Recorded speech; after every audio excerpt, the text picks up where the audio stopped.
Hello everyone, मैं दीक्षा। स्वागत है आपका आपके अपने यूट्यूब चैनल में।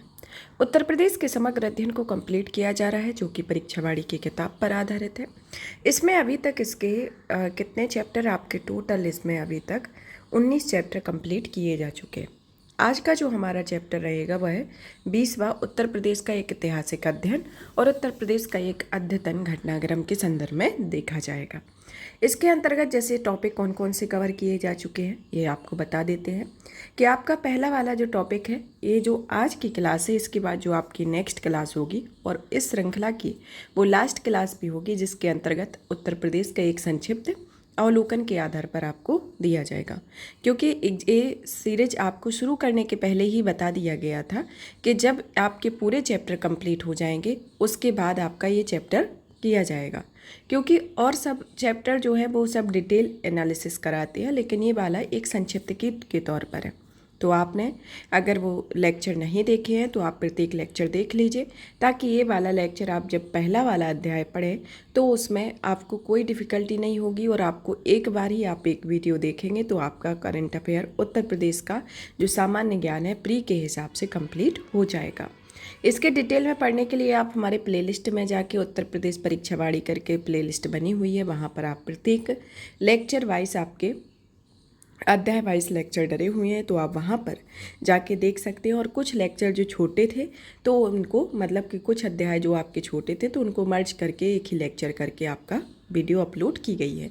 आपके कौन कौन से लेक्चर कंप्लीट किए गए, जैसे उत्तर प्रदेश की भौतिक संरचना एवं जलवायु, मिट्टी, कृषि, पशुपालन, उत्तर प्रदेश की नदी तंत्र, झीलें, सिंचाई, भूजल, उत्तर प्रदेश ऊर्जा संसाधन, उत्तर प्रदेश में खनिज, वन्य संपदा, वन्य जीव, उत्तर प्रदेश परिवहन तंत्र, फिर आता है उत्तर प्रदेश जनगणना परिदृश्य, उत्तर प्रदेश सांस्कृतिक तत्व, उत्तर प्रदेश पर्यटन एवं ऐतिहासिक धार्मिक स्थल, उत्तर प्रदेश के प्रमुख व्यक्तित्व, शिक्षा, साहित्य एवं पत्र पत्रिकाएं, आर्थिक परिदृश्य, प्रौद्योगिकी विकास, पर्यावरण संरक्षण, अनुसूचित जनजातियों और कल्याणकारी योजनाओं को एक लेक्चर में कवर किया गया है।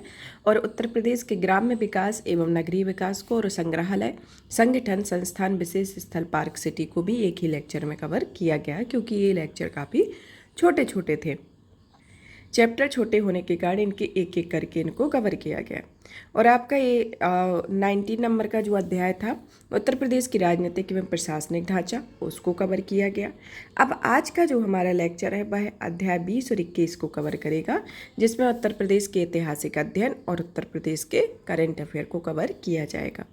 यहाँ पर ये जो सीरीज शुरू की गई है उसका मोटिव है कि आपको उत्तर प्रदेश के सामान्य अध्ययन को बखूबी तैयार करवाना, जैसा कि आप को किया गया है। प्रत्येक लेक्चर वाइज आपको टू द मतलब पॉइंट वाइज आपको पूरी चीज़ें बताई गई, लाइन बाय लाइन आपको बताया गया है कि आप अगर सुन के भी एग्ज़ाम हॉल में चले जाते हैं तो आपकी ये मददगार रहेगी, क्योंकि पूरी चीज़ों को जब एक एक करके बताया गया है तो आप एक बार दो बार लेक्चर को देखते हैं, एग्ज़ाम तक आने तक आप तीसरी बार भी एग्ज़ाम देख लेते हैं तो आपका कोई भी क्वेश्चन इससे छूटेगा नहीं। चलिए तो शुरू करते हैं आज के अध्याय की। अध्याय है आपका 20। अध्याय 20 के अंतर्गत आज पढ़ेंगे इसके ऐतिहासिक अध्ययन को, कि उत्तर प्रदेश का हिस्टोरिकल स्टडी के संदर्भ में पढ़ेंगे कि उत्तर प्रदेश की क्या हिस्टोरिकल हिस्ट्री है।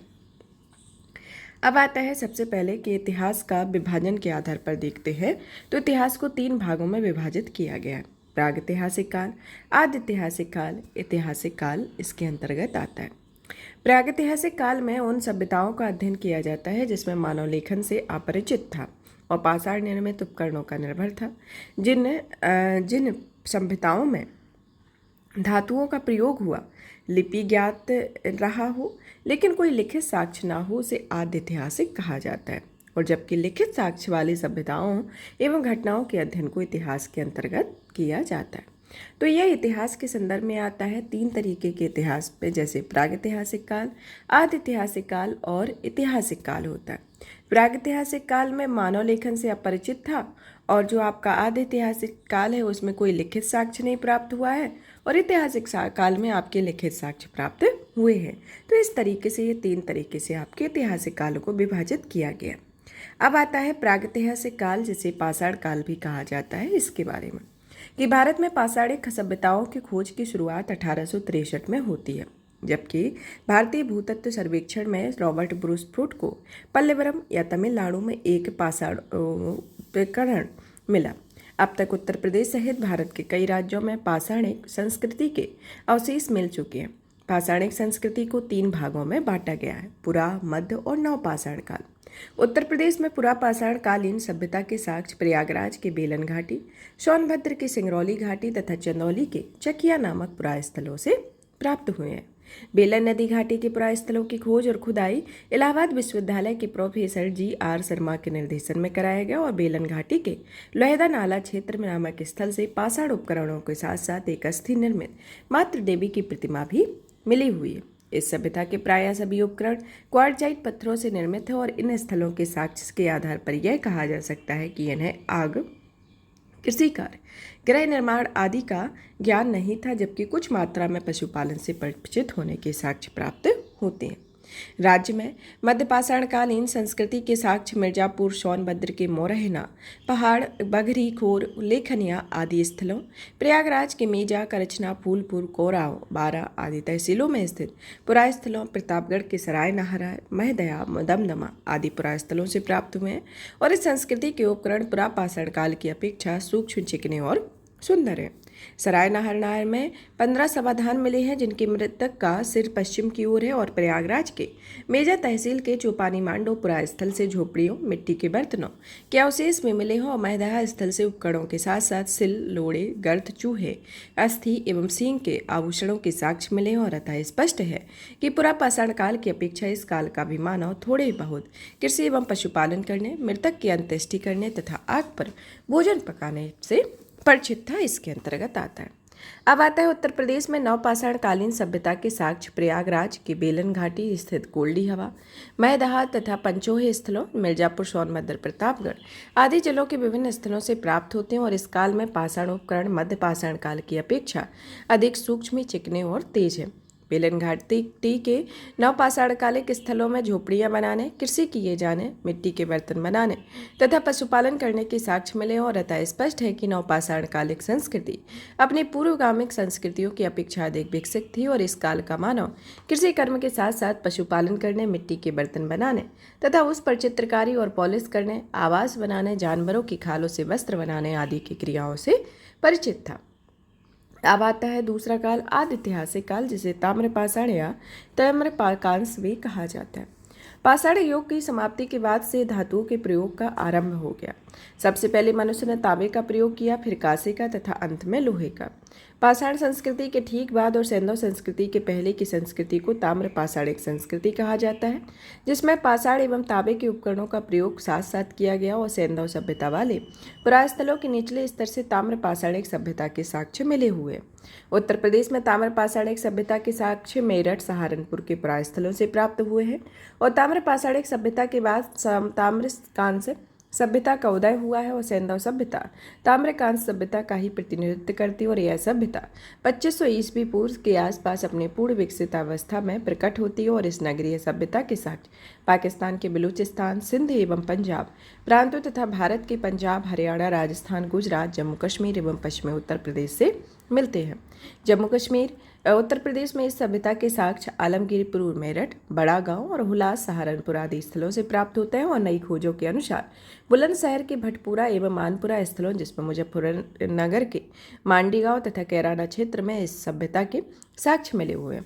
सैंधव सभ्यता के बाद और वैदिक सभ्यता के पूर्व की सभ्यता को उत्तर सैंधव सभ्यता कहा जाता है और पाकिस्तान के बलूचिस्तान, सिंध तथा पंजाब, भारत के पंजाब, गुजरात, राजस्थान, हरियाणा के साथ ही उत्तर प्रदेश से उत्तर सैंधव सभ्यता के साक्ष्य आलमगीरपुर, मेरठ, हुलास, सहारनपुर स्थलों से प्राप्त हुए और उपयुक्त स्थलों के अलावा कानपुर, उन्नाव, मिर्जापुर, मथुरा आदि जिलों से कुछ ताम्र वस्तुएं भी मिली हैं, जिन्हें उत्तर सैंधव सभ्यता से जोड़ा गया है। आलमगीरपुर के उत्तर सैंधवकालीन लोग कपास की खेती करते थे और इस सभ्यता के लोग नगरों की बजाय गांवों में रहते थे। तो ये आपका आदि ऐतिहासिक काल के संदर्भ में है। अब आता है ऐतिहासिक काल, जिसे लोह युग भी कहा जाता है। यह काल जो है वह सैंधव और उत्तर सैंधव सभ्यता के पश्चात इस काल को भारत में जिस नवीन सभ्यता का विकास हुआ उसे वैदिक सभ्यता अथवा आर्य सभ्यता के नाम से जाना जाता है। भारत का इतिहास इस प्रकार से आर्य जाति का ही इतिहास रहा है और वैदिक सभ्यता का विकास यात्रा लगभग 1500 ईसा पूर्व से शुरू होकर 750 ईसा पूर्व तक चली और इसका फैलाव सिंधी नदी क्षेत्र जो कि पाकिस्तान से बंगाल भारत तक रहा और इस सभ्यता को दो भागों में बांटा गया, जिसमें पूर्व ऋग्वैदिक काल और उत्तर वैदिक काल में बांटा गया। ऋग्वैदिक काल में आर्य सभ्यता केवल पंजाब तथा सिंध क्षेत्र में ही सीमित थी तथा जहाँ पंचजन का निवास था। पंचजनों में अनु, द्रुह, यदु, पुरु, तुर्वसु सम्मिलित थे और प्रत्येक जन के अधिपति को राजा कहा जाता था। इस काल के इतिहास को जानने का मुख्य स्रोत केवल ऋग्वेद संहिता आता है। ऋग्वेद संस्कृति की पृष्ठभूमि पर ही उत्तर वैदिक कालीन संस्कृति का विकास हुआ और इस समय तक वैदिक संस्कृति का विस्तार उत्तर प्रदेश सहित लगभग समस्त उत्तरी भारत के बंगाल तक तो हो चुका था और उत्तर वैदिक संस्कृति का मुख्य केंद्र मध्य देश यानी कि उत्तर प्रदेश था, जो कि संस्कृति को लेकर गंगा के दोआब तक विस्तृत था, जिसमें कुरु, पंचाल जैसे विशाल राज्य थे। इन दो राज्यों के अलावा और भी छोटे छोटे राज्य थे और सभी ने अपनी स्थायी राजधानियों एवं मौलिक शासन का प्रणालियों का विकास कर लिया था और कुरु राज्य का आधिपत्य मेरठ, दिल्ली, थानेश्वर तक विस्तृत था और राजधानी आसंतिवत थी और परीक्षित और जनमेजय इसी राज्य के राजा थे, जबकि पांचालों का विस्तार बरेली, बदायूं, फर्रुखाबाद आदि क्षेत्रों तक था और इनकी राजधानी कापिल्य थी।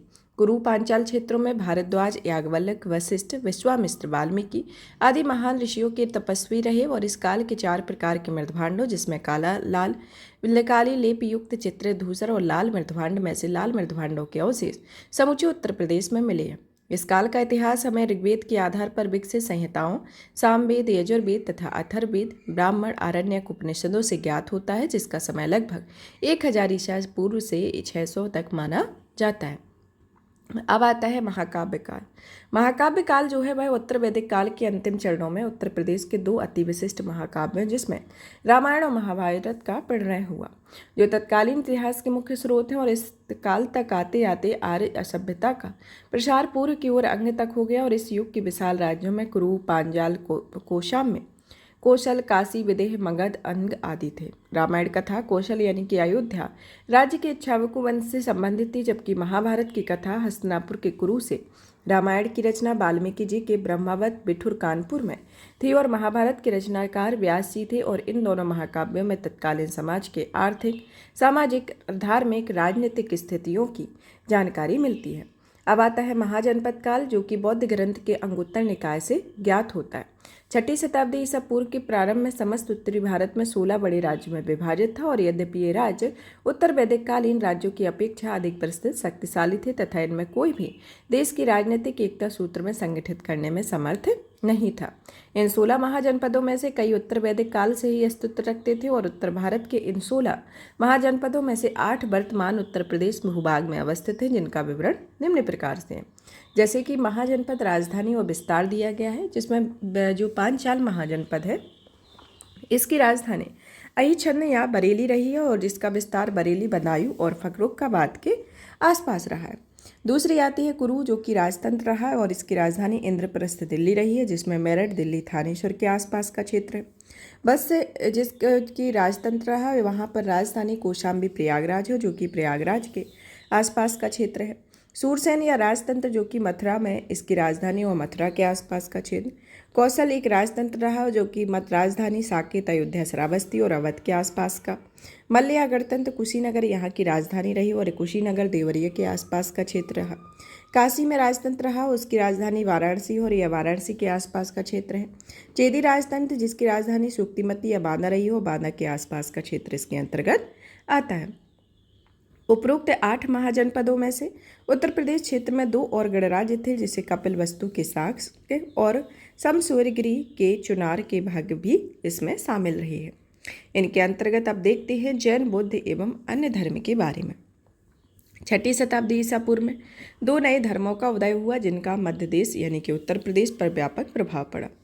जैन धर्म के 24वें तीर्थकर महावीर स्वामी का जन्म वैशाली, बिहार में हुआ, लेकिन उत्तर प्रदेश में उनके अनुयायियों की संख्या अधिक थी और महावीर स्वामी के पहले पार्श्वनाथ, वाराणसी, संभरनाथ, चंद्रप्रभा आदि प्रसिद्ध तीर्थंकरों का जन्म उत्तर प्रदेश में हुआ था।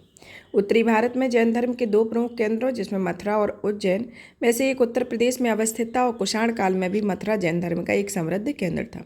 मथुरा से जैन धर्म से संबंधित अनेक साक्ष्य प्राप्त हुए हैं। बौद्ध धर्म के प्रवर्तक गौतम बुद्ध का जन्म नेपाल के लुम्बिनी नामक स्थान पर हुआ और उनके पिता शुद्धोधन एक छोटे गणराज्य कपिलवस्तु के निर्वाचित राजा और गणतांत्रिक शाक्यों के प्रधान थे।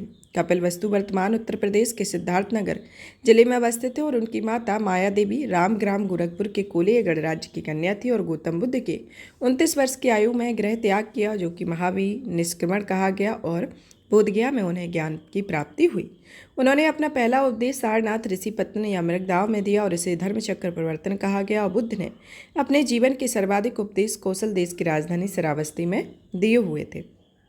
बुद्ध का महानिर्वाण 80 वर्ष की अवस्था में कुशीनारा, जो कि वर्तमान कुशीनगर में 483 ईसा पूर्व में हुआ। और बुद्ध का जन्म ज्ञान प्राप्ति महानिर्वाण 3 वैशाख पूर्णिमा को ही हुआ। और गौतम बुद्ध का अधिकांश सन्यासी जीवन उत्तर प्रदेश में व्यतीत होने के कारण इस प्रदेश को बौद्ध धर्म का पालना कहा जाता है। और बौद्ध धर्म काल में उत्तर प्रदेश के 7 मुख्य गणराज्य थे, जिसमें कपिलवस्तु के शाक्य, समसूर्य पर्वत चुनार के भग्ग, केलपुत्र के कालम, रामगाम के कोलिय, कुशीनारा के मल्ल, पावा के मल्ल, पिपली लेबन के मौर्य आते हैं।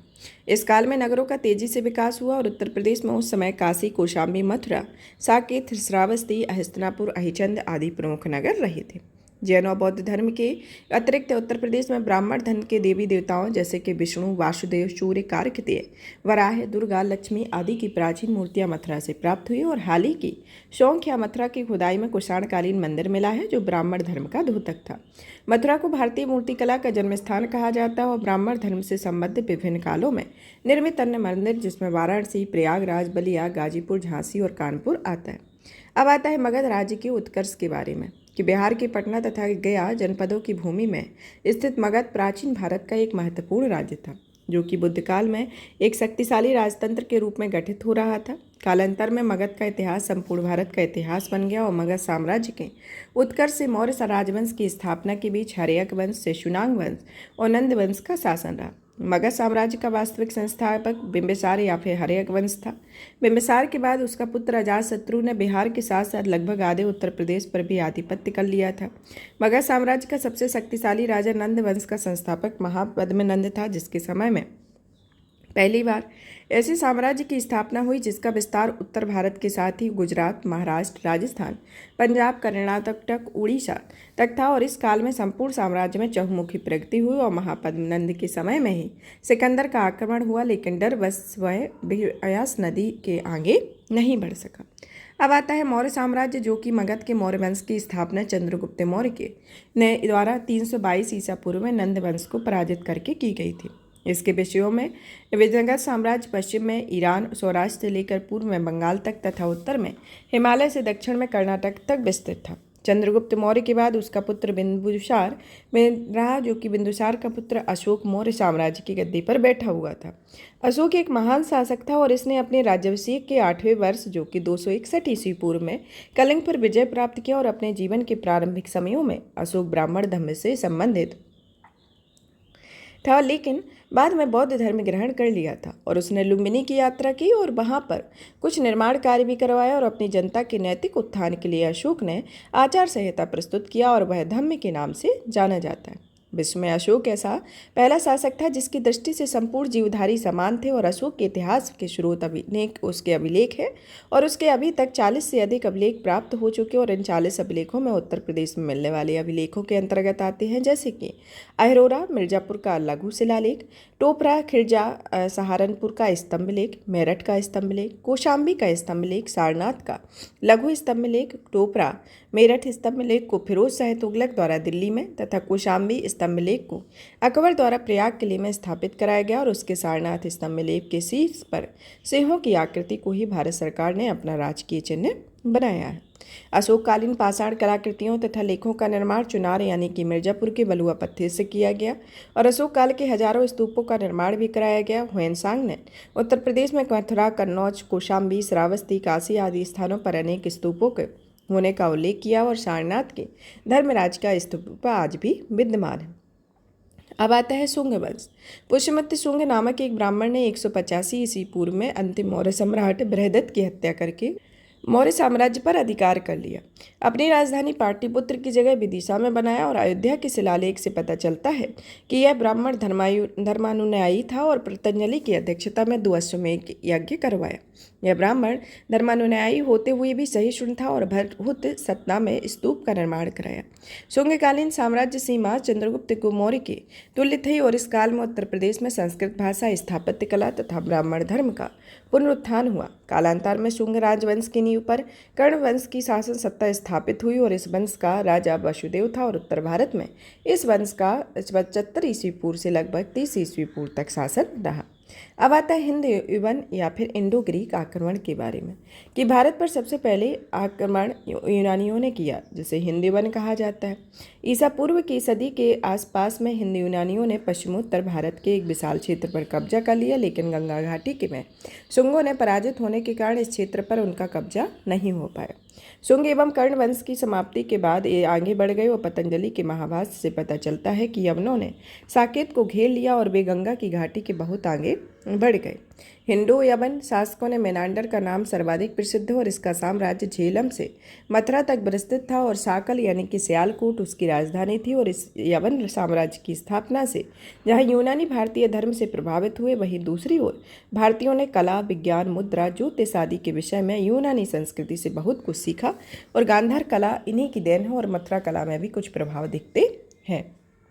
अब आता है शक या क्षत्रप वंश के बारे में। शक मूलतः सीर दरिया या फिर मध्य एशिया के पास निवास करने वाले एक खानाबदोश तथा बर्बर जाति के थे, जिनका ईरान से होकर भारत में प्रवेश हुआ। भारत में यवन सत्ता को समाप्त कर एक बड़े भूभाग पर अधिकार कर लिया, जिसमें तक्षशिला, मथुरा, महाराष्ट्र, उज्जैनी आदि स्थानों पर इनकी भिन्न भिन्न शाखाएं स्थापित हुई। मथुरा शाखा का प्रथम क्षत्रप राजुल था, जिसका उल्लेख मोरा या फिर मथुरा से प्राप्त ब्राह्मी के उत्कीर्ण लेख में हुआ। मथुरा के शकों का शासन पूर्वी पश्चिम पंजाब से मथुरा तक विस्तृत था।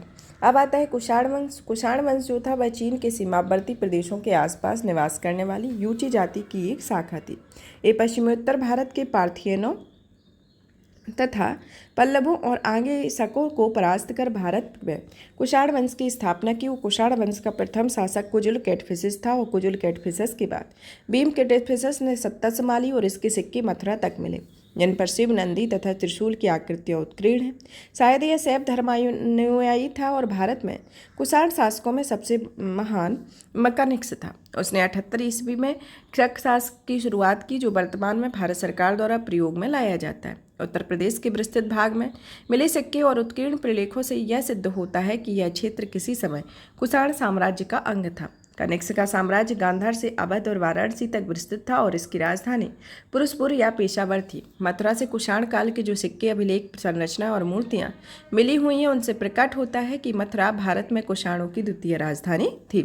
इस समय मथुरा व्यापार और संस्कृति का प्रमुख केंद्र था तथा कनिष्क के समय में कला के क्षेत्र में 2 स्वतंत्र शैलियों जिसमें गांधार एवं मथुरा का विकास हुआ। तीसरी सदी के आते आते कुषाणों का प्रभुत्व मध्य देश में समाप्त हो चुका था और अनेक छोटे छोटे राज्यों भरने लगे थे। अब आता है गुप्त वंश। गुप्त वंश का कुषाण साम्राज्य के विघटन के पश्चात जिस विकेंद्रीकरण के योग का प्रारंभ हुआ वह चतुर्थ शताब्दी ईस्वी के प्रारंभ में गुप्त राजवंश के उदय होने के पूर्व तक चलता रहा। इस बीच के काल में उत्तर भारत सहित प्रायः सभी भागों में छोटे छोटे राज्यों एवं गणराज्यों का शासन था। मगध में गुप्त राजवंश की स्थापना 275 ईस्वी में महाराज श्रीगुप्त द्वारा किया गया और श्रीगुप्त ने उसका पुत्र घटोत्कच शासक बना। घटोत्कच के बाद उसका पुत्र चंद्रगुप्त प्रथम भारत मगध का शासक बना, जो इस वंश का प्रथम प्रतापी राजा था। इसने मगध की सीमा को काशी तथा कौशल तक बढ़ाया और इसने 319 से 320 ईस्वी में गुप्त संवत का प्रवर्तन भी किया। चंद्रगुप्त प्रथम के बाद इसके पुत्र समुद्रगुप्त ने मगध राज्य की बागडोर संभाली और भारत का नेपोलियन जिसे कहा जाता है।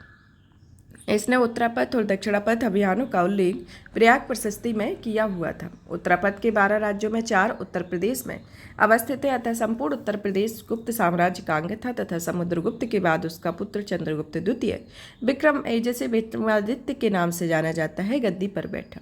वह विद्या का बड़ा प्रेमी था और उसके दरबार में 9 विद्वानों की एक मंडली थी, जिसमें कालिदास, धन्वंतरी, छपड़क, अमर सिंह, शंकु, बेताल भट्ट, घटक, करपार, बारहमिहिर और वरुचि सम्मिलित थे। इसके शासनकाल को गुप्त काल का स्वर्ण युग कहा जाता है और मंदिर कला का विकास गुप्त काल में ही हुआ। उत्तर प्रदेश के भीतर गांव यानी कि जो कि कानपुर में स्थित है, भीतरी गाजीपुर, देवगढ़, झांसी में स्थित है, से मंदिर के अवशेष मिलते हैं और गुप्त काल में उत्तर प्रदेश की आर्थिक, शैक्षणिक और सांस्कृतिक गतिविधियों में अद्वितीय विकास हुआ, इसके संदर्भ में आता है। अब आता है गुप्तोत्तर काल। गुप्तोत्तर काल गुप्त काल के पतन के बाद भारत में राजनीतिक इतिहास में एक ऐसी प्रवृत्ति का आविर्भाव हुआ जो विभिन्न रूपों में लगभग 1000 ईस्वी तक हावी रही। यह प्रवृत्ति थी विकेंद्रीकरण और क्षेत्रीयता की भावना। 7वीं सदी तक आते आते पाटलिपुत्र की जगह कन्नौज उत्तर प्रदेश उत्तर भारत का राजनीतिक केंद्र बन गया और उत्तर भारत में गुप्तकालीन शांति और समृद्धि को परिवर्ती गुप्त नरेश नहीं बचा सके। 484 ईस्वी में तोरमाड़ और मेहरकुल के नेतृत्व में उत्तर पश्चिमी चीन के श्वेत हुणों ने मथुरा, कन्नौज और कुशाम्बी पर धावा बोला और इन नगरों को जला डाला। इसी समय कन्नौज के मोखरी वंशीय शासक ईशा नवमी ने हुणों को पराजित कर उत्तर भारत को हुणों से मुक्त कराया और कन्नौज पर मोखरी वंश का शासन कुछ ही समय तक रह पाया और इस समय पर पुष्यभूति या वर्धन वंश की सत्ता स्थापित हो गई। अब आता है पुष्यभूति या वर्धन वंश के बारे में। पुष्यभूति वंश का संस्थापक पुष्यभूति था। पुष्यभूति से लेकर क्रमशः 3 शासक सामंत थे, लेकिन चौथा शासक प्रभाकर वर्धन ने इस वंश को थानेश्वर का स्वतंत्र शासक बना दिया। हर्षवर्धन प्रभाकर वर्धन का पुत्र था। हर्ष ने थानेश्वर की जगह कन्नौज को जीतकर अपनी राजधानी बनाई और उत्तर भारत को एक बार फिर राजनीति के मुख्य पटल पर स्थापित किया और हर्ष का साम्राज्य थानेश्वर से लेकर दक्षिण में नर्मदा नदी तट और तथा पूर्व में गंजाम से लेकर पश्चिम में बल्लभी तक विस्तृत था। कन्नौज को उसकी समृद्धि के कारण महोदय श्री कहा जाता था और हर्षकालीन शासन और कन्नौज की समृद्धि का उल्लेख हुएनसांग के वर्णनों में मिलता है। हर्ष द्वारा उत्तर प्रदेश के 2 बौद्ध सम्मेलनों जैसे कन्नौज या प्रयाग का आयोजन किया गया और हर्ष के बाद उत्तर भारत में पुनः उथल पुथल मच गई। त्रिकोणात्मक संघर्ष एवं प्रतिहार विजय के बारे में, जो कि वर्धन वंश के बाद कुछ समय तक कन्नौज यशुवर्मन नामक एक शक्तिशाली शासक के अधीन रहा। इसके पश्चात आयुध वंश की सत्ता स्थापित हुई। आयुध वंशीय राजा इंद्रयुद्ध के समय, जो कि 8वीं शताब्दी में कन्नौज पर उत्तरी भारत पर आधिपत्य स्थापित करने के लिए तत्कालीन 3 बड़ी शक्तियों जिसमें पाल, गुर्जर, प्रतिहार एवं राष्ट्रकूटों के बीच त्रिपक्षीय युद्ध शुरू हुआ। इसमें लगभग 200 वर्षों तक संघर्ष चलता रहा और संघर्ष का अंत कन्नौज पर गुर्जर प्रतिहारों की अंतिम विजय से जुड़ा हुआ था। प्रतिहार नरेश बड़े वीर योद्धा थे और इनका साम्राज्य मुल्तान से सौराष्ट्र और बिहार से विंध्य तक विस्तृत था। मेहर भोज, महिपाल, महेंद्रपाल आदि इस वंश के प्रसिद्ध शासक हुए और इन्हों में राजा भोज सर्वाधिक शक्तिशाली था। इनके समय में सुलेमान भारत आया हुआ था। भोज वैष्णव धर्मानुयायी था और 9वीं और 10वीं शताब्दी तक उत्तर भारत गुर्जर प्रतिहारों के शासन सत्ता के अधीन शांति एवं समृद्धि का अनुभव करता था और 1018 ईस्वी में महमूद गजनबी ने प्रतिहारों को पराजित कर दिया था। अब आता है प्रतिहारों के बाद की स्थिति, जो कि प्रतिहारों की पराजय के बाद मध्य देश में पुनः अराजकता फैल गई। इसी समय उत्तर प्रदेश में 2 नए राजवंशों का उदय हुआ, जिसमें एक महोबा का चंदेल वंश था और शासन लगभग 400 वर्षों तक चला। चंदेल राजाओं के स्थापत्य नमूने अभी भी खजुराहो में विद्यमान थे और दूसरा कन्नौज और बनारस का गहड़वाल वंश था। इन दोनों राजवंशों के प्रादुर्भाव से मध्य देश के पुनः शांति और सुव्यवस्था स्थापित हुई। गहड़वाल वंश का प्रथम राजा तुथाई या यशु विग्रह से था, लेकिन इस वंश का सबसे प्रमुख राजा गोविंद चंद्र और जयचंद्र था। जयचंद्र की पुत्री संयोक्ता का स्वयंवर से पृथ्वीराज द्वारा अपहरण कर लिए जाने के कारण तराइन के युद्ध में जयचंद्र में पृथ्वीराज के बजाय मोहम्मद गौरी का साथ दिया और पृथ्वीराज चौहान हार गया। 1194 ईस्वी में गौरी ने चंद्रापुर या किनी की यटावा के युद्ध में जयचंद्र को भी हरा दिया, को नहीं छोड़ा और धीरे धीरे मध्य देश तुर्कों के हाथों में आ गया। तो इस तरीके से इसका इतिहास रहा। अब आती है दिल्ली सल्तनत काल के बारे में कि मोहम्मद गौरी के विश्वास पात्र गुलाम कुतुबुद्दीन ऐबक ने दिल्ली के सिंहासन पर बैठने के साथ ही गुलाम वंश का शासन शुरू किया। ऐबक के बाद इस वंश का सुल्तान इल्तुतमिश बना। सुल्तान बनने से पूर्व इल्तुतमिश बदायूं का इक्तदार था। गुलाम वंश, खिलजी वंश का तुगलक वंश के बादशाहों ने धीरे धीरे दिल्ली की सीमा बढ़ाई और वर्तमान उत्तर प्रदेश का अधिकांश क्षेत्र इस साम्राज्य का अंग रहा। हालांकि संभल, कड़ा, बदायूं प्रमुख जागीरदारों को सौंप दिए गए, तथापि पूरा प्रदेश बराबर दिल्ली के सुल्तानों का विरोध करता रहा। तुगलक वंश के सुल्तान जिसमें फिरोज शाह तुगलक ने उत्तर प्रदेश के दो नए नगरों जिसमें फिरोजाबाद और जौनपुर का निर्माण कराया। जौनपुर की स्थापना मोहम्मद बिन तुगलक उर्फ जौना खां की स्मृति में किया गया और तैमूरलंग के आक्रमण 1398 ईस्वी के पश्चात तुगलक वंश की शासन समाप्त हो गया। तुगलक वंश की समाप्ति से पहले ही 1394 ईस्वी में पूर्वी उत्तर प्रदेश के जौनपुर में सरकी साम्राज्य की स्थापना फिरोज शाह तुगलक के प्रमुख अमीर एवं नसरुद्दीन तुगलक के विद्रोही सूबेदार मलिक सरवर ख्वाजा जहां ने की हुई थी। ज्ञातव्य है कि मलिक सरवर के तुगलक वंश के सुल्तानों ने मलिक उस सर्क की उपाधि देकर पूर्वी क्षेत्रों का शासक बनाया था और इस उपाधि के कारण ही उसके द्वारा स्थापित साम्राज्य सरकी साम्राज्य कहा गया और सरकी सुल्तानों ने जौनपुर नगर को उनके भव्य महलों, मस्जिदों और मकबरों को सुंदर बनवाया था। इस दौरान जौनपुर में शिक्षा, संस्कृति, कला एवं व्यापार का प्रमुख केंद्र बन जाने के कारण इसे सिराज ए हिंदुस्तान या पूर्व का सिराज के नाम से जाना जाता था और दिल्ली के सुल्तान बहलोल लोदी ने 1484 ईस्वी में जौनपुर को जीत लिया और सरकी साम्राज्य को दिल्ली सल्तनत में मिला लिया। दिल्ली के पूर्ववर्ती सुल्तान तुर्क थे लेकिन लोदी सुल्तान अफगान थे। सबसे प्रमुख लोदी सुल्तान सिकंदर लोदी ने 1504 ईस्वी में आगरा शहर की नींव डाली और इसे अपनी राजधानी बनाया। सिकंदर लोदी के बाद इब्राहिम लोदी गद्दी पर बैठा और बाबर ने इब्राहिम को 1526 ईस्वी में पानीपत की प्रथम लड़ाई में परास्त कर मुगल साम्राज्य की स्थापना की हुई थी। अब आता है सल्तनत काल के महत्वपूर्ण निर्माण के बारे में कि जिसमें आता है जौनपुर की स्थापना। जौनपुर की स्थापना में आते हैं फिरोज शाह तुगलक ने कराई थी। आगरा की स्थापना 1504 ईस्वी में सिकंदर लोदी ने कराई। जौनपुर के जामा मस्जिद और लाल दरवाजा का निर्माण हुसैन शाह सरकी ने कराया। जौनपुर के अटाला मस्जिद और झजली मस्जिद का निर्माण इब्राहिम शाह सरकी ने कराया और बदायूं जामा मस्जिद का निर्माण इल्तुतमिश ने कराया था। तो ये सल्तनत काल की प्रमुख निर्माण इनकी मस्जिद रही हैं। अब आता है मुगल काल के बारे में। जहीरुद्दीन मोहम्मद बाबर ने 1526 ईस्वी में दिल्ली सल्तनत की खंडहरों पर मुगल साम्राज्य की स्थापना की। बाबर को अपने प्रारंभिक दिनों में ही गंगा घाटी, संभल, जौनपुर, गाजीपुर, कालपुर, कटावा, कन्नौज के अफगानों के प्रतिरोध मिलने लगे। अतः अफगानों की पूरी तरह से समाप्ति के उद्देश्य से 1529 में बाबर ने महमूद लोदी और नुसरत शाह को घाघरा के तट पर हराया और खानवा के युद्ध में राणा सांगा को पराजित कर अवध एवं कन्नौज पर अधिकार कर लिया। 1530 ईस्वी में आगरा में बाबर की मृत्यु हो गई और उसके पुत्र हुमायूं को दिल्ली का सुल्तान बनाया गया, लेकिन उसे सूर्यवंश के संस्थापक शेरशाह सूरी के हाथों बुरी तरह पराजित होने पड़ा और शेरशाह सूरी एक अफगान था और उसके बचपन का नाम फरीद था। अब आती है मुगलकालीन स्थापत्य कला के बारे में, जिसमें आती है संभल के जामी मस्जिद और अयोध्या की बाबरी मस्जिद का निर्माण कराया। बाबर के सेनापति मीर बाकी ने फतेहपुर सीकरी आगरा इलाहाबाद के किले का निर्माण अकबर ने कराया। फतेहपुर सीकरी के पंचमहल, खास महल, योधाभाई महल, बीरबल महल, जामा मस्जिद, बुलंद दरवाजा, शेख सलीम चिश्ती मकबरा, इस्लाम खां का मकबरा बनाया अकबर। आगरा में जहांगीरी महल बनवाया। आगरा में एतमद्दौला का मकबरा नूरजहां बेगम ने बनवाया। सिकंदरा में अकबर के मकबरे और मरियम उज जमानी के मकबरे का निर्माण जहांगीर ने किया। फिर आता है आगरा के किले में ताजमहल, दीवाने आम, दीवाने खास, मोती मस्जिद का निर्माण कराया। शेरशाह सूरी ने कुल 4 सड़कें बनवाई, जिसमें सोनार गांव से लाहौर तक, आगरा से बुरहानपुर तक और आगरा से चित्तौड़ तक और लाहौर से मुल्तान तक की प्रमुख सड़कें बनवाई हुई थी। शेरशाह के पिता हसन जौनपुर के शासक जमाल खान शेरवानी द्वारा जागीर स्वरूप प्राप्त कवासपुर, सहरसपुर, हाजीपुर टंडा का प्रबंध देखते थे और शेरशाह ने चुनार की विधवा मल्लिका से विवाह करके चुनार को प्राप्त किया था। शेरशाह सूरी 1545 ईस्वी तक दिल्ली का शासक रहा और कालिंजर पर आक्रमण 1545 ईस्वी के दौरान तोप का गोला फट जाने के कारण उसकी मृत्यु हो गई। शेरशाह की मृत्यु के पश्चात हुमायूं पुनः सक्रिय हुआ और वह 1555 ईस्वी में दिल्ली का शासक बन बैठा, लेकिन एक वर्ष बाद 1556 ईस्वी में अपने पुस्तकालय शेर मंडल से गिर कर मर गया और हुमायूं की मृत्यु के बाद 1556 ईस्वी में कलानौर पंजाब में उसके पुत्र अकबर की दिल्ली के शासन में ताजपोशी की गई।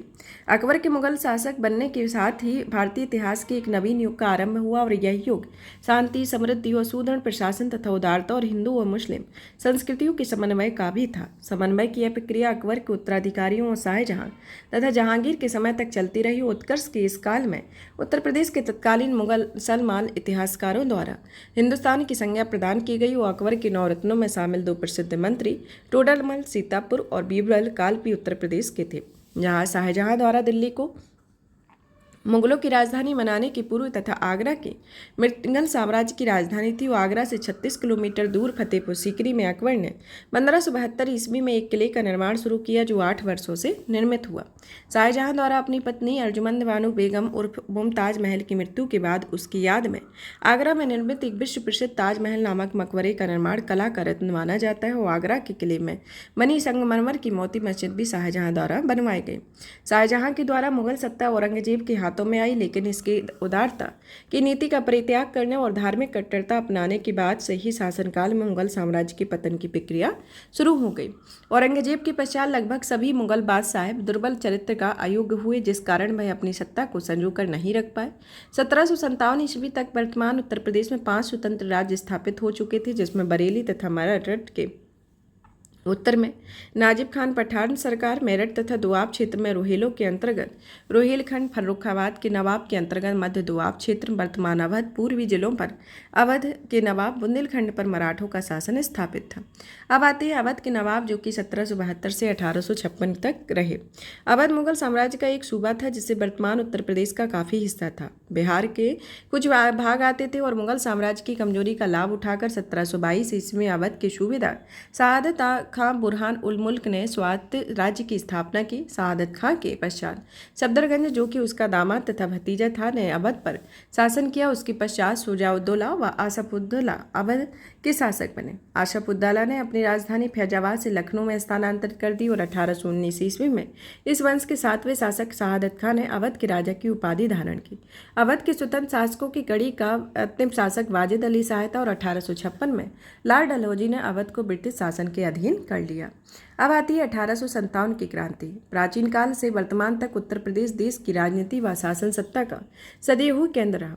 1857 में हुए प्रथम स्वतंत्रता आंदोलन की शुरुआत भी इसी राज्य मेरठ में हुई और इस आंदोलन के पीछे तत्कालीन कारण तो कारतूसों में शुगर व चाय की चर्बी होना था, लेकिन आंदोलन की व्यापकता ने यह सिद्ध होना था कि इसके कारण अंग्रेजों की हड़प नीति और आर्थिक शोषण भी था। मेरठ की 30वीं देसी घुड़सवार सेना के सैनिकों द्वारा चर्बी वाले कारतूसों का इस्तेमाल करने से मना कर देने से अंग्रेजों ने 90 में से 85 सैनिकों की 9 मई को वर्दी उतरवाकर जंजीरों में कड़कर कैद कर दिया और इससे मेरठ में तैनात भारतीय सिपाहियों ने विद्रोह की भावना भड़क गई और 10 मई 1857 को खुला विद्रोह करके कैद कर अपने साथियों को मुक्त करा दिया और अंग्रेजों अधिकारियों की हत्या करके दिल्ली की ओर तरफ कूच किया। 11 मई 1857 को दिल्ली पर कब्जा कर लिया गया और 12 मई को अंतिम मुगल शासक बहादुर शाह द्वितीय को सम्राट घोषित कर दिया गया। जलसा में, जिसमें 4 नागरिक और 6 सैनिक थे, यह समिति ने प्रशासन को संभाला। मेरठ और दिल्ली की घटनाओं के बाद उत्तर देश के अधिकांश देशों की लहर दौड़ गई।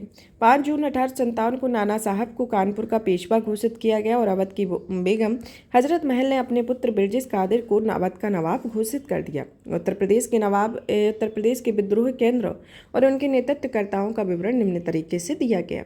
जैसे लखनऊ में नेतृत्वकर्ता बेगम हजरत महल रही, कानपुर में नाना साहब, बरेली में खान बहादुर खान, झांसी में रानी लक्ष्मीबाई, प्रयागराज में लियाकत अली, अयोध्या में मौलवी अहमदुल्ला, कालपी में तात्या टोपे, मथुरा में देवी से, मेरठ में कदम से रहे। इस विद्रोह में अंग्रेजों के पांव हिल गए और इसे कुचलने के लिए उन्होंने अपनी पूरी शक्ति झोंक दी। जून 1857 को दिल्ली में जनरल बख्त खां के नेतृत्व में भारतीय सिपाहियों और जॉन निकोलस के नेतृत्व में अंग्रेज सेना के बीच टक्कर हुआ। अंग्रेजों द्वारा दिल्ली पर कब्जा कर लिया गया। बहादुर शाह द्वितीय को बंदी बनाकर रंगून भेज दिया गया और तात्या टोपे के नेतृत्व में विद्रोही ग्वालियर रेजिमेंट में 6 नवंबर 1857 पर कानपुर पर कब्जा कर लिया। लेकिन दिसंबर 1857 में सर कोलिन कैंपबेल ने कानपुर पर पुनः कब्जा कर लिया और लखनऊ के विद्रोही सैनिकों का नेतृत्व अवध की महारानी बेगम हजरत महल ने किया और ब्रिटिश रेजिमेंटी पर कब्जा कर लिया। कैंपबेल द्वारा 21 मार्च 1858 को लखनऊ पर पुनः कब्जा कर लिया और रानी का नेपाल पलायन कर दिया गया। झांसी पर भी 4 अप्रैल 1858 को सर ह्यूरोज ने कब्जा कर लिया और झांसी की रानी लक्ष्मीबाई अंग्रेजों के चंगुल से भाग निकली और उन्होंने तात्या टोपे के साथ मिलकर ग्वालियर पर कब्जा किया और रानी लक्ष्मीबाई की 17 जून 1858 को अपनी एक मुस्लिम सहेली के साथ मृत्यु हो गई और सर कोलिन कैंपबेल ने 5 मई 1858 को बरेली पर कब्जा किया, जबकि बनारस और प्रयागराज भी जून 1858 को कैप्टन नील द्वारा कब्जे में कर लिए गए। अब आता है 1857 के बाद के संगठनात्मक परिवर्तन के बारे में। इस क्रांति के तत्काल बाद ब्रिटिश क्राउन ने कंपनी से भारत पर शासन का अधिकार अपने हाथ में ले लिया और 1 नवंबर 1858 को प्रयागराज में आयोजित दरबार में महारानी की उद्घोषणा पढ़ते हुए कैनिंग ने कहा कि भारत का शासन क्राउन के अधीन एक भारत मंत्री या सचिव तथा 15 सदस्यीय इंडिया काउंसिल द्वारा की जाएगी। गवर्नर जनरल को अब वायसराय की उपाधि दे दी गई और 1858 में दिल्ली डिवीजन को उत्तर पश्चिमी प्रदेश में अलग कर दिया गया और प्रदेश की राजधानी आगरा से प्रयागराज स्थानांतरित कर दी गई। तत्कालीन समय में उत्तर पश्चिम प्रदेश तथा अवध के रूप में बटे उत्तर प्रदेश के लेफ्टिनेंट गवर्नर तथा चीफ कमिश्नर के अधीन कर लिया गया, जिन्हें आगरा और अवध के नाम से पुकारा गया। इसके अंतर्गत आता है। अब आता है क्रांति के बाद राष्ट्रवाद का विकास के बारे में कि 1857 की क्रांति के बाद प्रदेश में अनेक धार्मिक सामाजिक सुधार आंदोलन, शिक्षा, समाचार पत्रों तथा पत्रिकाओं के प्रसार हुए, जिसने राष्ट्रवाद के विकास में अहम भूमिका निभाई। भारतेंदु हरिश्चंद्र ने वाराणसी से कवि बसंत सुधा और हरिश्चंद्र मैगजीन का प्रकाशन किया। बाणभट्ट ने हिंदी प्रदीप को निकाला। स्वामी दयानंद सरस्वती ने 1875 में मुंबई में आर्य समाज की स्थापना की और धार्मिक तथा सामाजिक सुधार आंदोलन के साथ ही शिक्षा के प्रसार में अहम भूमिका निभाई। स्वामी जी ने कहा कि भारत भारतीयों के लिए है। मोहम्मद कासिम नदरुद्दीन रशीद अहमद गगाही ने 1867 में देवबंद उत्तर प्रदेश में इस्लाम मदरसे की स्थापना की और इस मदरसे में कुरान हदीस की शुद्ध शिक्षा के साथ विदेशी शासकों के खिलाफ जिहाद का नारा देने के उद्देश्य से दारुल उलूम या देवबंद आंदोलन की शुरुआत की गई और इस आंदोलन में अलीगढ़ आंदोलन के संस्थापक सैयद अहमद ने अंग्रेजों के प्रति निष्ठा के कारण घृणा थी, फिर भी सर सैयद अहमद ने साइंटिफिक सोसाइटी 1864 और अलीगढ़ मुस्लिम एंग्लो ओरिएंटेड कॉलेज 1875 ईस्वी में माध्यम से मुसलमानों में आधुनिक शिक्षा के प्रसार में अहम भूमिका निभाई हुई थी। और सर सैयद अहमद खान ने तहफीज उल अखलाक, जो कि सभ्यता और नैतिकता तथा राजभक्त मुसलमान नामक पत्रिकाएं निकाली। यानी बेसेंट ने आगरा बनारस में 1898 ईस्वी में सेंट्रल हिंदू कॉलेज की स्थापना की और 1916 में मालवीय जी ने प्रयासों से बनारस हिंदू विश्वविद्यालय बना। स्वामी श्रद्धानंद और मुंशी लेखराम ने हरिद्वार में गुरुकुल कांगड़ी की स्थापना की और 1861 में शिवदयाल साहेब ने आगरा में राधा स्वामी सत्संग की भी स्थापना की हुई थी।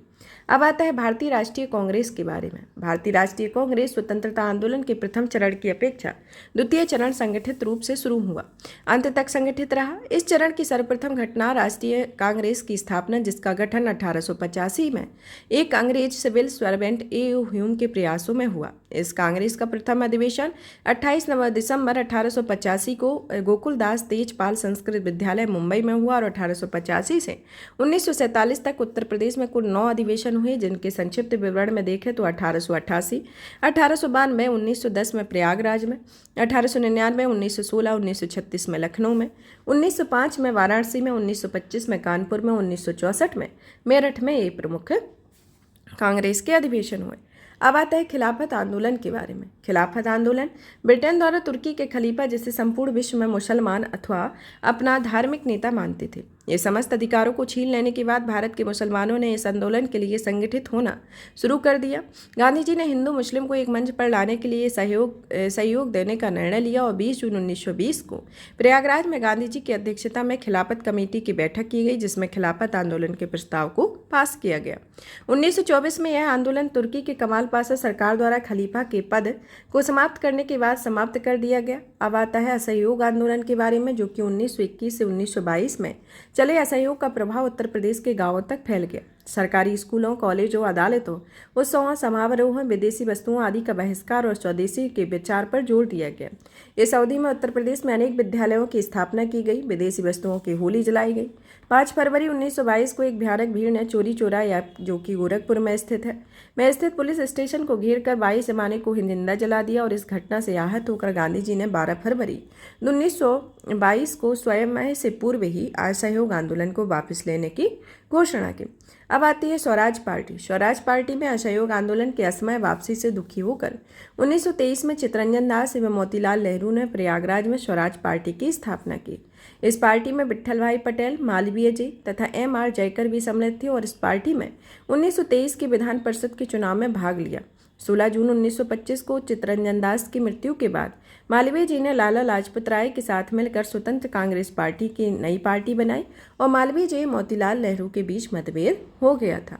अब आता है सविनय अवज्ञा आंदोलन, जिसे 6 अप्रैल 1930 को शुरू किया गया। और यह आंदोलन तब शुरू किया गया जब गांधी जी ने अपने 78 सत्याग्रहियों के साथ दांडी समुद्र पर पहुंचकर नमक कानून को तोड़ा था। इस आंदोलन में उत्तर प्रदेश के लोगों ने बढ़ चढ़कर भाग लिया और यहाँ की जनता ने कई करों को देने से मना कर दिया। जयप्रकाश नारायण और शास्त्री जी के सहयोग से नेहरू ने प्रयागराज से करबंदी का आंदोलन छेड़ा और नेहरू ने दिसंबर 1931 में इसे गिरफ्तार कर दिया गया और 5 मार्च 1931 को गांधी इरविन समझौते के बाद इस आंदोलन को स्थगित कर दिया गया। क्रांतिकारी आंदोलन के बारे में, जो कि गांधी जी द्वारा असहयोग आंदोलन को असमय वापस ले लिए जाने पर युवाओं में असंतोष उत्पन्न हो गया। इसके अंतर्गत आता है कि इन्होंने क्रांतिकारी गतिविधियों के प्रेरित हुए तथा उत्तर प्रदेश क्रांतिकारी राष्ट्रवादियों का मुख्य केंद्र था। 1924 में कानपुर में हिंदुस्तान रिपब्लिक एसोसिएशन की स्थापना की गई, जिसमें उत्तर प्रदेश में राम प्रसाद बिस्मिल, चंद्रशेखर आजाद, शरतचंद्र सन्याल आदि क्रांतिकारी थे और इस एसोसिएशन में सेनापति चंद्रशेखर आजाद थे और इसका मुख्यालय आगरा था।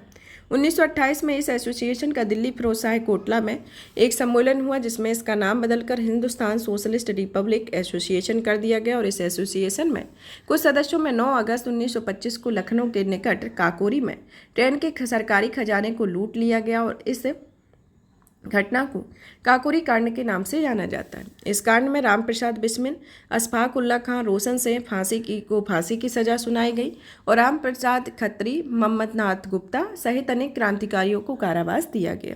19 दिसंबर 1927 को राम प्रसाद को गोरखपुर, अशफाक को फैजाबाद, रोशन सिंह को इलाहाबाद में फांसी दी गई और इस कांड में क्रांतिकारियों की तरफ से मुकदमा चंद्रभान गुप्ता ने लड़ा था और उत्तर प्रदेश के शिव वर्मा तथा जयदेव कपूर के सहयोग से 8 अप्रैल 1929 को भगत सिंह और बटुकेश्वर दत्त ने केंद्रीय विधानमंडल में बम फेंका और यह बम सहारनपुर में बनाया गया और सहारनपुर में क्रांतिकारियों द्वारा बम फैक्ट्री स्थापित की गई और 1930 तक प्रायः सभी राष्ट्रवादी क्रांतिकारियों या तो पकड़ लिए गए थे या गतिविधि को दूर हटकर छुप गए, लेकिन आजाद अंत तक नहीं पकड़े गए। 27 फरवरी 1931 को वे प्रयागराज के अल्फ्रेड पार्क में पुलिस से लड़ते हुए शहीद हो गए।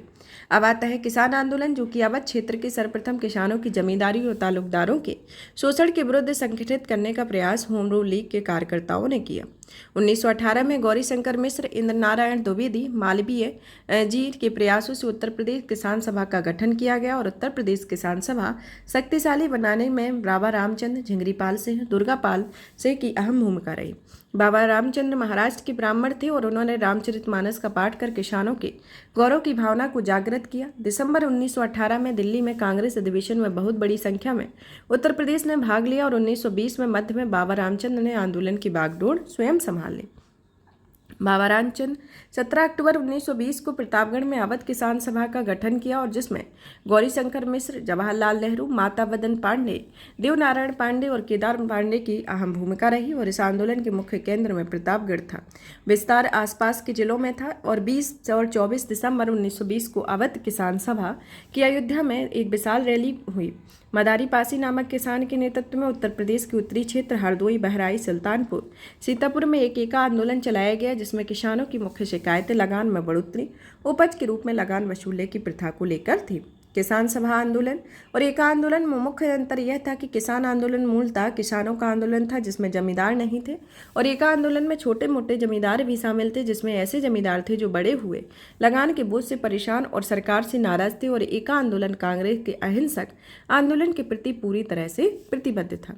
जमींदारों तालुकदारों का सामाजिक बहिष्कार करने के लिए प्रतापगढ़ जिले में नाई धोबी बंद आंदोलन चलाया गया। प्रोफेसर NG रंगा, इंदुलाल याग्निक, स्वामी सहजानंद के प्रयासों से लखनऊ में अखिल भारतीय किसान सभा का आयोजन 1936 ईस्वी में किया गया और इस सम्मेलन में सामंतवाद के उन्मूलन तथा लगान व कर्जों की छूट की मांग भी रखी गई। अब आता है 1937 का प्रांतीय मंत्रिमंडल, जो कि 1935 के भारत शासन अधिनियम के तहत 1937 में प्रांतीय विधानसभाओं के चुनाव में जिसमें कांग्रेस को पूर्ण बहुमत प्राप्त हुआ। 228 विधानसभा सीटों में से 134 सीटें प्राप्त कर अंग्रेजों ने कांग्रेस ने अकेले सरकार बनाई और इस सरकार ने प्रधानमंत्री जो कि गोविंद वल्लभ पंत बने। अब आते हैं भारत छोड़ो आंदोलन के बारे में, जिसे 7 से 8 अगस्त 1942 को भारत छोड़ो आंदोलन बम्बई में एक अखिल भारतीय कांग्रेस सम्मेलन ने भारत छोड़ो आंदोलन के पारित किया। यह गांधी जी द्वारा करो या मरो का नारा और भारत छोड़ो आंदोलन का नारा दिया गया। भारत छोड़ो प्रस्ताव के पास होते ही 9 अगस्त 1942 को भोर के समय में कांग्रेस के सभी महत्वपूर्ण नेता गिरफ्तार कर लिए गए और गांधी जी को पूना के आगा खां महल में तथा जवाहरलाल नेहरू को प्रयागराज के नैनी जेल में बंद कर दिया गया, जिसके परिणाम स्वरूप युवाओं ने इस आंदोलन की बागडोर अपने हाथ में ले ली और उत्तर प्रदेश में शहरों में साथ साथ गांवों एवं कस्बों के लोगों में इस आंदोलन में बढ़ चढ़कर भाग लिया और 16 अगस्त 1942 को बलिया जेल में आंदोलनकारियों ने धावा बोलकर कैदियों को छुड़ा लिया और सरकारी अधिकारियों को बंदी बना लिया गया। कांग्रेस के स्थायी नेता चित्तू पांडे के नेतृत्व में एक अस्थायी सरकार का गठन किया गया और इसमें कुछ ही समय में बलिया को अंग्रेजों ने अपने कब्जे में ले लिया, लेकिन यह घटना उनके लिए एक सबक थी। अब आता है प्रदेश के स्वरूप में परिवर्तन के बारे में कि मुगल काल के बाद प्रदेश में उत्तरी हिस्से में कई जिले अवध के नवाबों के अधीन, पश्चिम के कुछ जिले दिल्ली के नियंत्रण में तथा दक्षिण पूर्व तथा पूर्व के कुछ जिले बंगाल प्रेसिडेंसी में आते थे। बाद में बंगाल प्रेसिडेंसी से प्रदेश के बाकी हिस्सों को अलग कर आगरा प्रेसिडेंसी बना दिया गया और 1836 में इसको उत्तर पश्चिम प्रांत नाम दिया गया। इसमें मुख्यालय आगरा था बनाया गया। 1856 ईस्वी में डलहौजी द्वारा अवध को भी उत्तर पश्चिम प्रांत में मिला लिया गया। 1857 की क्रांति के बाद 1858 में दिल्ली डिवीजन को उत्तर पश्चिम प्रांत से अलग करते हुए इसकी राजधानी आगरा से प्रयागराज स्थानांतरित की गई और उत्तर पश्चिम प्रांत तथा अवध के रूप में बटे उत्तर प्रदेश को लेफ्टिनेंट जनरल तथा चीफ कमिश्नर के अधीन कर लिया गया और 1887 तक उद्बत एवं उत्तर पश्चिम प्रांत के प्रशासनिक और न्यायिक कार्य अलग अलग रहे। 1877 में अवध और उत्तर पश्चिम प्रांत को एकीकृत कर एल के लेफ्टिनेंट गवर्नर के अधीन कर लिया गया और बृहद क्षेत्र में उत्तर पश्चिम प्रांत का आगरा एवं अवध के नाम से जाना गया। सन 1902 में इस बृहद क्षेत्र को संयुक्त प्रांत आगरा एवं अवध कहा जाने लगा और 1919 के मध्य में भारत सरकार के अधिनियम के प्रावधानों के तहत प्रदेश को लेफ्टिनेंट गवर्नर की जगह गवर्नर के अधीन कर लिया गया। 1921 में प्रदेश की राजधानी प्रयागराज से लखनऊ स्थानांतरित की गई और 1937 में इसका नाम एक छोटा करके एकमात्र संयुक्त प्रांत कर दिया गया। आज़ादी मिलने के लगभग 2.5 वर्ष बाद 24 जनवरी 1950 को इसका नाम प्राप्त हुआ, वर्तमान नाम प्राप्त हुआ और 1 नवंबर 1956 तक आके इसका पुनर्गठन किया गया और 9 नवंबर 2000 को प्रदेश के 13 पर्वतीय जिलों को अलग करके उत्तरांचल उत्तराखंड राज्य का गठन किया गया और आज तक इस प्रदेश में देश के कुल 8 प्रधानमंत्री जवाहरलाल नेहरू, लाल बहादुर शास्त्री, इंदिरा गांधी, चौधरी चरण सिंह, राजीव गांधी, BP गिरी सिंह, चंद्रशेखर सिंह, अटल बिहारी वाजपेयी आदि ये प्रमुख नेता दिए। स्वतंत्रता के बाद संयुक्त प्रांत, जो कि वर्तमान उत्तर प्रदेश के नाम से जाना जाता है, इसकी प्रथम राज्यपाल श्रीमती सरोजनी नायडू रही और पंडित गोविंद वल्लभ पंत प्रथम मुख्यमंत्री और पुरुषोत्तम दास टंडन प्रथम विधानसभा अध्यक्ष बने। तो ये इसकी एक ऐतिहासिक पृष्ठभूमि रही जो कि उसके प्रागैतिहासिक काल से वर्तमान समय तक के काल को संदर्भित करती है। अब यहाँ पर इसके प्रश्नों को सॉल्व करेंगे। पहला प्रश्न इसके अंतर्गत आता है कि आगरा शहर की स्थापना किसने की थी? तो आगरा शहर की स्थापना सिकंदर लोदी ने की। हर्षवर्धन ने 2 महान धार्मिक सम्मेलनों का आयोजन कहाँ किया हुआ था? तो इसके द्वारा कन्नौज और प्रयागराज में किया गया था। कुशीनारा, जो कि वर्तमान में कुशीनगर के नाम से प्रसिद्ध है, इसकी राजधानी क्या रही है? वह मल्लों की है। नेक्स्ट आता है 4 नंबर का क्वेश्चन कि महात्मा बुद्ध का परिनिर्माण कहाँ हुआ था? तो महात्मा बुद्ध का परिनिर्माण कुशीनारा में हुआ। बुद्ध का जन्म हुआ था, तो बुद्ध का जन्म कहाँ पर हुआ था? लुम्बिनी में। 1 नवंबर 1858 को महारानी घोषणा पत्र को प्रयागराज में किसने पढ़कर सुनाया था? तो यह लॉर्ड कैनिंग के द्वारा सुनाया गया था। कानपुर षड्यंत्र मामला किस आंदोलन के नेताओं से विरुद्ध था? तो इसके अंतर्गत आपका जो उत्तर है वह आएगा साम्यवादी आंदोलन, तो ऑप्शन सी होगा। चोरा चोरी घटना कब घटित हुई? चोरा चोरी घटना आपके कब घटित हुई? 5 फरवरी 1922 को। उत्तर प्रदेश के किस शहर को सल्तनत काल में पूर्व का सिराज कहा जाता था? तो पूर्व का सिराज जौनपुर को। निम्न में से किस स्थानों पर तीर्थ यात्रा अशोक ने नहीं की थी? तो अयोध्या और हरिद्वार की यात्रा अशोक के द्वारा नहीं की गई। सन 1857 में प्रथम स्वतंत्रता आंदोलन में बरेली में किसने नेतृत्व किया हुआ था? तो बरेली में नेतृत्व किसके द्वारा किया गया? तो ये खान बहादुर के द्वारा नेतृत्व किया गया। टोपरा या सहारनपुर तथा मेरठ के अशोक स्तंभ लेखों को दिल्ली में किसके द्वारा लाया गया था?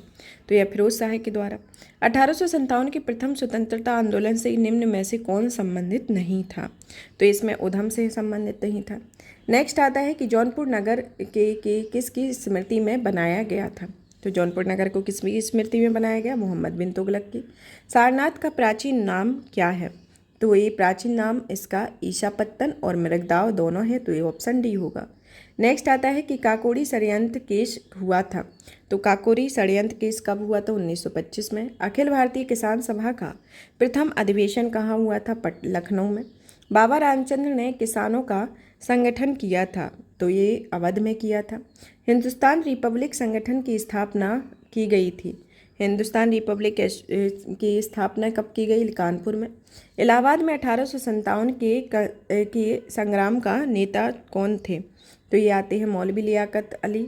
नेक्स्ट आता है कि यूपी का समय समय पर दिए गए नामों से संबंधित वर्षों में सुमेलित करके बताना है कि कब कौन सा इस यूपी में इनका नाम था। उत्तर पश्चिमी प्रांत कब नाम था? 1836 में। उत्तर पश्चिमी प्रांत 1836 में। आगरा और अवध प्रांत था 1877 में। संयुक्त प्रांत था 1937 में। उत्तर प्रदेश 1950 में। तो इसके साथ ही ऑप्शन सी होगा। नेक्स्ट आता है कि भारत छोड़ो आंदोलन के समय उत्तर प्रदेश के किस जिले में समानांतर सरकार की स्थापना की गई? तो समानांतर सरकार की स्थापना बलिया जिले में की गई। नेक्स्ट आता है कि वह स्तूप स्थल जहाँ जिनका संबंध भगवान बुद्ध की जीवन की किसी घटना से नहीं रहा है, तो यह सांची रहा है, जिसमें भगवान बुद्ध की किसी भी घटना से इनका जीवन से संबंधित नहीं रहा है। नेक्स्ट क्वेश्चन आता है आपका 26 नंबर का कि निम्न में से उत्तर प्रदेश के किस स्थान पर हर्षवर्धन ने बौद्ध महासम्मेलन का आयोजन किया हुआ था? तो हर्षवर्धन के द्वारा प्रयाग में बौद्ध महासम्मेलन का आयोजन किया गया।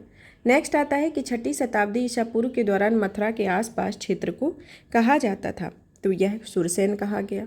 नेक्स्ट आता है कि उत्तर प्रदेश निम्न में से कौन अकबर के मुख्य चित्रकार रहे हैं? तो यह दसवंत रहे हैं। नेक्स्ट आता है कि आगरा की मोती मस्जिद का निर्माण कराया गया। तो आगरा की मोती मस्जिद का निर्माण शाहजहां द्वारा कराया गया। मथुरा कला विद्यालय किसके काल में शीर्ष पर था? तो यह कुषाण काल में था। 6ठी शताब्दी बीसी के दौरान चेदी कहा जाता है। चेदी किसे कहा जाता है? बुंदेलखंड क्षेत्र को। गुप्त काल का पक्की ईंटों से बना भीतरगांव का मंदिर स्थित है। तो भीतरगांव का मंदिर किससे स्थित है? कानपुर से। संयुक्त प्रांत का नाम बदलकर कब उत्तर प्रदेश कर दिया गया? तो संयुक्त प्रांत का नाम 24 जनवरी 1950 को बदलकर उत्तर प्रदेश कर दिया गया। उत्तर प्रदेश की राजधानी 1921 कहाँ से स्थानांतरित कर लखनऊ की गई थी? तो यह प्रयागराज से स्थानांतरित करके लखनऊ की गई थी। आपका इस श्रृंखला का अंतिम क्वेश्चन आता है कि काकोरी कांड के प्रधान आरोपी पंडित राम प्रसाद बिस्मिल को फांसी दी गई, तो कहाँ दी गई? गोरखपुर में। तो ये आपका ऑप्शन बी होगा। यहाँ पर आपका ऐतिहासिक पृष्ठभूमि से रिलेटेड टॉपिक फिनिश होता है। अब आता है उत्तर प्रदेश के करंट अफेयर के बारे में। उत्तर प्रदेश का ये करंट अफेयर 24 मार्च 2023 के संदर्भ में दिया गया है, जो कि आपके एग्ज़ाम के जो कि अभी आपको 2024 में एग्ज़ाम देना है, तो इसके पॉइंट ऑफ व्यू से वो सही नहीं है, क्योंकि आपका जो जून में एग्ज़ाम है, जून जुलाई में, तो लास्ट एक साल का करंट अफेयर पूछा जाता है। तो आपको करंट अफेयर की दृष्टि 2024 के एक मैगजीन आपको कंप्लीट कराई गई थी, उससे आप करंट अफेयर कंप्लीट कर लेंगे। जो प्ले लिस्ट में दृष्टि 2024 करके प्ले लिस्ट में पूरा करंट अफेयर आपका A to Z दिया गया है, जिसमें उत्तर प्रदेश स्पेशल को भी कवर किया गया है जो करंट अफेयर में है, और आपके राष्ट्रीय, अंतर्राष्ट्रीय, आर्थिकी, वैज्ञानिक सभी परिदृश्य को उसमें कवर किया गया है। तो आप वहाँ से करंट अफेयर को देख सकते हैं। ये आपको एक प्रारूप के तौर पर दिखाया गया है कि इसमें आपका 24 मार्च 2023 से करंट अफेयर है। तो इस लेक्चर को मतलब कि जो आपका ये चैप्टर है इसका लास्ट में, इसको कवर नहीं करेंगे, और इसको आप करंट अफेयर अभी देखना चाहते हैं तो आप दृष्टि 2024 की जो मैगजीन है उसको देख लेंगे। तो आपको यूपीपीएससी, यूपीपीएससी के जितने भी एग्ज़ाम हैं या यूपी गवर्नमेंट के जितने भी एग्ज़ाम हैं, सब उस दृष्टि मैगजीन से आपके पूरे करंट अफेयर को कवर करा दिए जाएंगे। मतलब कि उससे वो एक ऐसी मैगजीन है कि जिसमें आपके पूरे टॉपिक कवर हो जाते हैं। और इसके अंतर्गत जैसे कि ये एक प्रारूप दिया गया है, तो ये नियुक्तियां भी हैं, जो अभी इलेक्शन होगा तो उसमें कुछ चेंजेस आएंगे और कुछ नियुक्तियां ये अपडेटेड रहेंगी।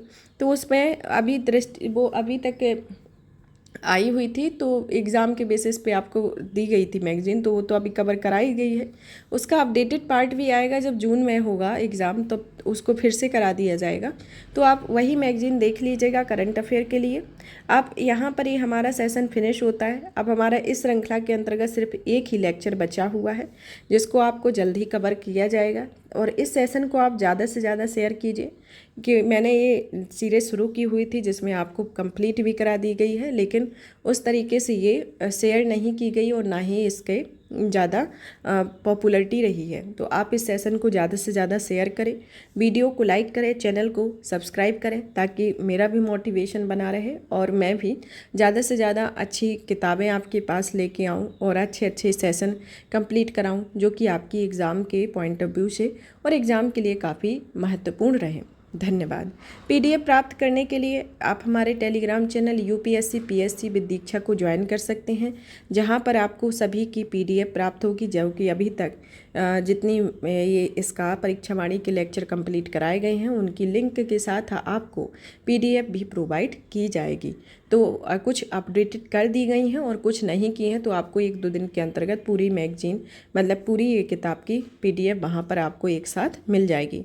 तो आप वहाँ से डाउनलोड कर सकते हैं और इस लेक्चर को आप 1-2 बार देखेंगे और साथ ही साथ मैगजीन को किताब को कवर करेंगे, तो आपको यूपी स्पेशल में कोई डिफ़िकल्टी नहीं आएगी, क्योंकि यूपी स्पेशल सिर्फ इसी किताब से ज़्यादातर पूछा जाता है। तो आपके जो जितने भी क्वेश्चन आते हैं, तो आप अगर इस लेक्चर को 1-2 बार देख लेते हैं, सुन भी लेते हैं, तो उसी में ही आपका काम हो जाएगा। आप इस सेशन को ज़्यादा से ज़्यादा शेयर करें, वीडियो को लाइक करें, चैनल को सब्सक्राइब करें। धन्यवाद।